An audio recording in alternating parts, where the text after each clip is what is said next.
Hola cracks, espero se encuentren excelente. Si alguna vez se preguntaron por qué Techland descontinuó su trabajo en Dying Light Bad Blood, qué fue lo que realmente ocurrió detrás de este spin-off del primer juego, e incluso si en algún momento hubo planes para revivirlo, quédense en este video porque aquí voy a desvelar varios detalles y exponer unos cuantos datos interesantes sobre lo que fue y pudo ser Dying Light Bad Blood.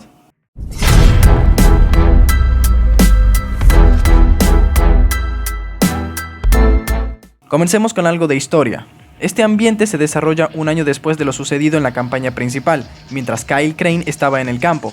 Bad Blood ofreció en su momento un giro interesante y divertido dentro de los Battle Royale. Fue el primer juego multijugador competitivo del universo Dying Light, y tal como ocurrió con el original, la comunicación bilateral con los fans sería esencial para que Techland creara Bad Blood, ya que pretendían tomar ideas de la comunidad para darles el mejor Battle Royale posible. Bad Blood desplegaba 12 jugadores en barrios bajos, con la misión de extraer muestras de tejido del virus. Cuando el jugador juntara las suficientes muestras, llegaba la hora de evacuar mientras intentaba evitar que otros jugadores le arrebatasen las muestras y su lugar en el helicóptero de huida. Mezcla constante de jugador y jugador contra entorno, movilidad más versátil de parkour, brutalidad cuerpo a cuerpo, cooperativo en pareja. La premisa sin duda fue muy llamativa, y este modo fue eufórico en su estreno, incluso más que durante la beta. Lamentablemente, con el paso del tiempo, el número de jugadores fue decayendo, hasta que finalmente tenemos estos datos a día de hoy. Y eso a pesar de que Techland entregó un código de Steam para los que tuvieran el juego, y así descargar Bad Blood gratuitamente. Pero cuando salió el primer Dying to Know, la página oficial se actualizó con el mensaje de que Bad Blood dejó de distribuirse. Y si insistimos, terminamos en una página muerta. Incluso lo despacharon de la lista oficial de títulos desarrollados por Techland, y a día de hoy es incierto si regresará. Podríamos culpar en gran medida a que el juego fue exclusivo de PC, por lo que el alcance era bastante limitado. Si Techland hubiese optado por lanzarlo en consolas con crossplay, estaríamos contando otra historia. Actualmente no parece que los responsables siquiera vayan a intentar resucitar este modo. Ello supondría una pérdida de tiempo y esfuerzo. Aunque no hace mucho, la cuenta oficial respondió que quizás les interese un Battle Royale o algo similar para Dying Light 2. Veremos en qué termina eso. Por ahora dejemos de lado el oscuro pasado y centrémonos en los planes que alguna vez tuvo Techland para destacar su modo multijugador competitivo, pero que jamás llegamos a presenciar. Como fuente más fiable tenemos esta imagen promocional. Lo primero que salta a la vista es este nuevo mapa.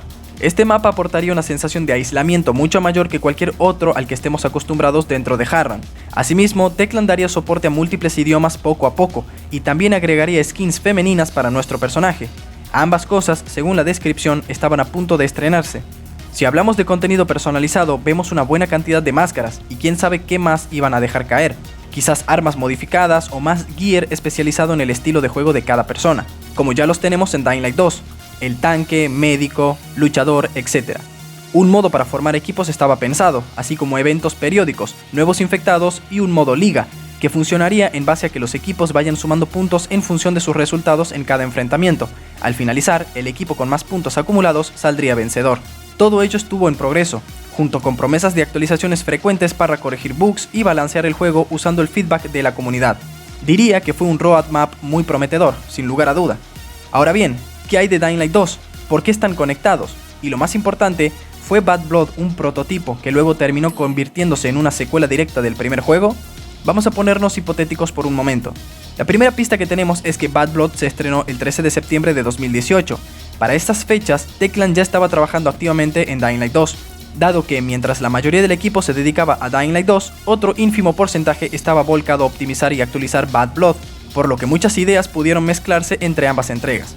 Incluso si se dieron cuenta, todo el concepto de nuevas mutaciones pudo provenir de Bad Blood originalmente. El modelado de los demoledores con sus ampollas amarillentas son un ejemplo, así como el aspecto de los brutos con armaduras pesadas, diseño similar al que vimos en la demo del E3 y en el producto final. También el parry que realiza Aiden, y más recientemente, con la intro del primer DLC filtrada, el prota podrá llevar un pequeño y versátil escudo en su antebrazo, facilitándole el uso de armas a una mano. Eso también estuvo presente en Bad Blood. Así como poder usar partes de armadura para aumentar el daño que podemos soportar, como los cascos de los matones en Bad Blood, algo similar a las máscaras, caretas o cascos de Dying Light 2, y las mejoras elementales para las armas que podemos encontrar por el mapa así nada más, sin necesidad de obtener un diseño previo, como esta específicamente para causar daño por congelamiento. Todo lo que acabo de mencionar está implementado en Dying Light 2, con una ligera vuelta de tuerca para darle el toque de frescura, pero la fórmula básica de Bad Blood está impregnada. Y eso solo por mencionar algunas de las mecánicas más llamativas. De hecho hay más. En Bad Blood había esta mecánica de lanzar tu arma al enemigo y se quedaba clavada, provocándole daño de sangrado progresivamente hasta que sea retirada. Esto posteriormente se vio en The Last of Us 2, por lo que se trata de una mecánica excelente para los combates, y sugiero que Techland debería reintegrarla en Dying Light 2. Cuéntenme qué opinan de todo eso. Son libres de plasmar sus pensamientos al respecto allí abajo. Antes de despedirme, quiero agradecer enormemente a Noz y Bob por suministrarme datos y mucho material adicional para realizar este video. Una vez más, su trabajo rindió frutos entre la comunidad. Como siempre, espero les haya gustado el video. Antes de irse, no olviden dejar su like y comentar. Compartan para aumentar nuestro alcance y nos vemos en el próximo. Buenas noches y buena suerte.